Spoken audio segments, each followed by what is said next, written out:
Então, como que eu faço para descobrir quanto que eu posso pagar no limite numa ação ou em algum investimento para fazer um bom negócio? A gente se espelha muito numa métrica chamada preço-teto. Vou dar o exemplo da Taesa.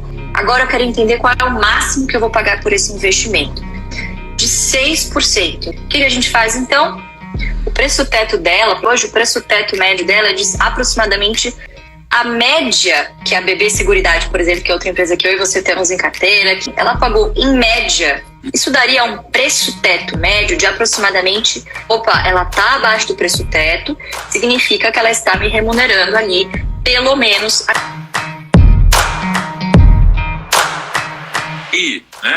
pingou. Pingou e tal, né? Então, as pessoas vivem num ambiente onde é mais fácil você ser disciplinado, não é? Porque você não tem um ambiente onde você fala de investimentos e o pessoal te abomina e fala, não, esquece isso, não leva a nada, né?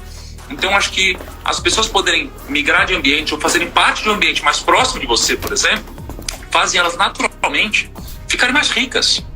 Por mais que você, claro que você ensina, mas mesmo que você não ensinasse, só o fato de permitir que elas se insiram num ambiente próximo do seu já faria com que elas aumentassem o resultado muito. Então acho que isso daqui é uma grande herança, um grande legado, né, que passa de pai para filho.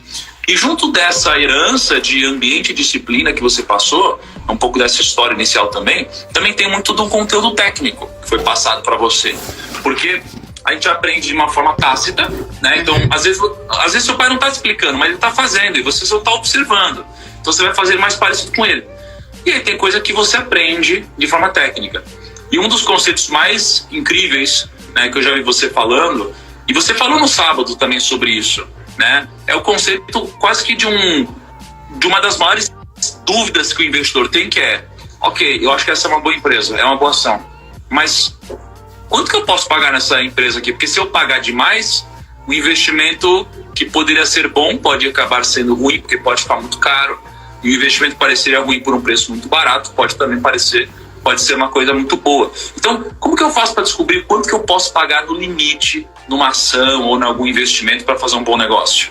Legal, ótimo tópico. Só complementar, né, sobre a questão da disciplina, eu não nasci disciplinada, eu aprendi a ser disciplinada. Paciência também é outra característica treinável, pessoal. Então, se hoje você se considera uma pessoa indisciplinada, cara, coloca um objetivo na sua frente, um foco e persiga aquilo, né? Então, da mesma maneira que eu e você estamos na luta aí para ganhar massa, para perder gordura, enfim, cara, eu não acordo 5h30 da manhã morrendo de vontade de levantar peso, mas eu faço porque é o horário que dá para mim e eu coloco na agenda como se fosse um compromisso, uma reunião, né? Então, muitas vezes, a gente fala inclusive sobre o aporte constante na bolsa justamente por isso. Todo novo hábito é muito difícil de você adquirir. Então, no começo, principalmente quando você está incorporando essa filosofia de investimento, ganhando musculatura na sua carteira, faça isso com um pouquinho que sobra para você por mês, mas faça com constância, né? E como tomar essa decisão, né? Que é o ponto principal. Afinal, nem toda boa empresa é um bom investimento. O que vai determinar isso é o preço. Toda boa empresa, por melhor que seja, você tem um preço máximo ali que você poderia pagar por aquele ativo, dado a taxa de retorno que você espera para esse recurso, né? Para esse recurso. Então, dito isso, o que a gente faz? Tá? A gente pouco se preocupa com as pequenas oscilações diárias do dia a dia, ou tampouco, por exemplo, eu quero pegar na mínima, né? Tem muita gente que fica nessa, às vezes não compra uma ação por causa de 1, 2 centavos, ou ancora ali no preço-teto. A gente se espelha muito numa métrica chamada preço-teto, tá, pessoal? E essa é a última métrica, a gente está falando aqui do final para o começo. Esse aqui você já fez toda a investigação, você já analisou, poxa, vou dar exemplo da Taesa. Gostei da Taesa, entendi o que ela faz, entendi como ganha dinheiro, para quem vende, de quem compra os insumos, o que ela faz como um todo, entendi o negócio. Agora eu quero entender qual é o máximo que eu vou pagar por esse investimento. Lembrando que no jeito Barça de investir, Thiago, a gente tem um parâmetro mínimo, a gente leva em consideração os dividendos de 6%. Então, uma remuneração exclusivamente de proventos de 6% ao ano. Esse é o mínimo que eu gostaria de receber de proventos desse determinado ativo. O que a gente faz então? Simplesmente você pode projetar o dividendo por ação, ou usar a média dos últimos 5 ou 6 anos, do que você preferir, e dividir por esse percentual que é a sua taxa de retorno esperada. E aí sim, essa equação vai cuspir para você o preço teto. O que é isso, o preço teto? É o máximo que você poderia pagar, ou em outras palavras, a margem de segurança que você vai ter neste ativo, né? Então, por exemplo, falei da Taesa. A Taesa é uma empresa conhecida aqui por todos os investidores, né? Inclusive é uma grande queridinha aí do pessoal, como uma excelente pagadora de dividendos. O preço teto dela, vou ser mais conservadora, vou usar o preço teto médio. Ela pagou tantos dividendos que hoje o preço teto médio dela é de aproximadamente R$52. E a empresa está cotada a 34 na bolsa. Quer dizer, você tem uma grande margem de segurança. Isso significa o quê? Que essa empresa está pagando atualmente muito mais do que os 6% mínimo de yield que a gente aceita para ter essa empresa em carteira. Vamos dar um exemplo fictício aqui? Tenta usar alguns números mais simples para a gente fazer um exemplo fictício para a gente solidificar aqui para a turma. Legal, vamos pegar um outro exemplo também prático e real. A média que a BB Seguridade, por exemplo, que é outra empresa que eu e você temos em carteira, que a gente fala muito por aqui no GF também, ela pagou em média, tá, nos últimos 6 anos, aproximadamente, eu vou tirar as vírgulas aqui para a gente facilitar, R$2 de dividendo em proventos em geral por ação.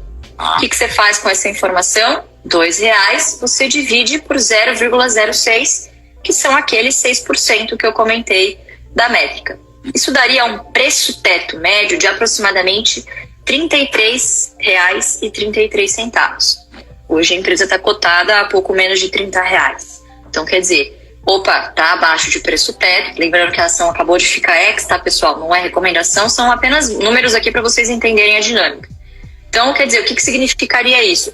Ela está abaixo do preço teto, significa que ela está me remunerando ali pelo menos aqueles 6%, que é a minha referência de mercado para saber se eu vou colocar essa empresa na minha carteira ou não. Então, eu diria que o preço teto é aquilo que te dá a segurança no final. De novo, você já analisou a empresa, gostou, entendeu o que ela faz, para entender se você está comprando barato ou não. Qual é a consequência disso?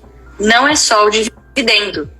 Veja, você está comprando com uma margem de segurança. Isso no value investing é muito importante, porque você está pagando este ativo por um valor menor do que aquilo que ela vale, tá bom? Lembrando que essa métrica ela é um preço teto, ela não é o preço justo, né? O preço justo, geralmente a gente não costuma mais fazer esses cálculos por aqui, a gente costuma usar bastante a mediana de mercado, né? Bloomberg, enfim. Você já tem excelentes analistas de bancos, de outras casas também, que tem analistas incríveis. A gente faz uma mediana disso e se baseia nisso para simplesmente ter uma referência ali de valor justo. Mas a nossa decisão é sempre baseada no preço teto. Então vamos lá, vamos ver se fixou aqui.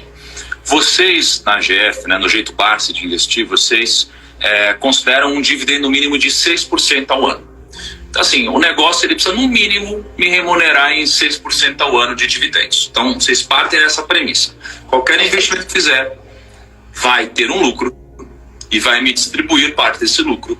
E essa parte vai me distribuir, tem que dar pelo menos 6% ao ano de dividendos. Então vocês partem dessa premissa.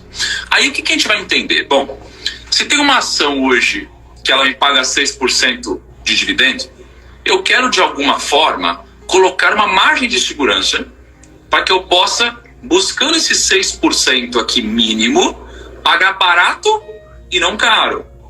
Exatamente. Né? Porque eu lembro que eu comprei um terreno, né, em Alphaville durante a pandemia, e eu multipliquei por 2 o valor desse terreno em pouco tempo. Só que se eu tivesse pago o preço muito superior ao que eu paguei, por mais que o mercado imobiliário tivesse subido, eu não teria ganho dinheiro, poderia perder.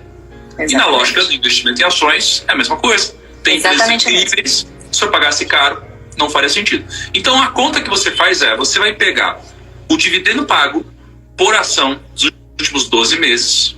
Né? E, então, se essa ação pagou R$1 de dividendo nos últimos 12 meses, você vai fazer R$1 sobre 0,06, que é o mínimo que vocês aceitam. Ou seja, está no mínimo aqui, e vocês vão ter um número. Esse número, ele tem que ser superior ao preço que está hoje disponível para você comprar esse ativo, porque se você comprar esse ativo por um preço inferior a esse, você está comprando uma ação com uma margem muito grande, e aí não é garantia de acerto, mas é garantia de minimização de risco. E vocês fazem isso aí no Jeito Baixo Investir, mais ou menos assim. Exatamente. Você pode usar também o dividendo dos últimos 12 meses, mas é aconselhável que se faça a média de pelo menos os últimos 5 anos, porque pode ser que esse ano seja uma coisa, por exemplo, seja um dividendo extraordinário que não tenha se repetido, né? Então, a constância, o histórico, ele também é muito importante de ser levado em consideração. Outra possibilidade um pouquinho mais avançada é você projetar esse dividendo, por exemplo, para o ano que vem, se você quiser antecipar algum movimento, por exemplo. Você pode usar esse dividendo projetado e dividir por esses mesmos 6% para você chegar numa métrica de preço teto projetado, né? Mas eu acho que para quem está começando, você já entender essa métrica do preço teto médio é excelente, porque te coloca num lugar de mais conservadorismo, você vai se obrigar a olhar também os números do passado e calcular a média é tudo muito simples. Todo esse cálculo que eu falei aqui para vocês não precisam assinar plataforma nenhuma. No próprio RI, no próprio site de relações com investidores, toda empresa é obrigada a manter essas informações públicas. Vocês entram no site da empresa, faz lá a média dos últimos 5 anos e divide por esses mesmos 6%, tá? Então é uma métrica super fácil, mas que, de novo, pessoal, não basta simplesmente fazer esse cálculo e sair comprando tudo. A diligência, isso não te exime de ter a diligência de entender o que esse papel, o que essa empresa está fazendo na sua carteira, como que ela ganha dinheiro, né? Eu acho que essa mesma dica serve para quem investe via fundos imobiliários, né? Não é porque você está terceirizando para alguém esse serviço que você não deva, por exemplo, conhecer o gestor que está trabalhando para você, o mandato do fundo, quais são os ativos que tem lá dentro desse fundo ou desse fundo imobiliário, né? Então, acho que esse trabalho de análise, né, ele é sempre muito importante para o investidor que opta pelo stock pick.